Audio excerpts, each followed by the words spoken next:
আসসালামু আলাইকুম। আজকে দেখাচ্ছি সবার প্রিয় এবং পছন্দের আমসত্ত্ব। আজকে পাকা আম দিয়ে আমসত্ত্ব তৈরি করব। এই জন্য পাকা আম কেটে এভাবে ছোটো ছোটো টুকরা করে ব্লেন্ডারে দিয়ে আমরা সামান্য পানি দিয়ে এটা ব্লেন্ড করব। আপনারা চাইলে এর মধ্যে চিনি দিতে পারেন, না দিতে পারেন। তারপরে আমরা এটা ছেঁকে একটা পিওর জুসে পরিণত করে নেব।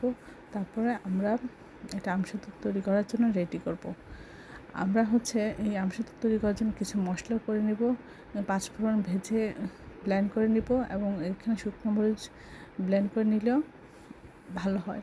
আমরা এখন আরও যদি চিনি লাগে সেক্ষেত্রে চিনি দিব, সামান্য একটু লবণ দিব, 5 ফোড়ন মশলাটা দিব। তারপরে এখানে শুকনো মরিচের গুঁড়ো বা যে কোনো মরিচের গুঁড়ো দিব, দিয়ে এভাবে আমরা নাড়তে থাকবো নিচে যেন লেগে না যায়।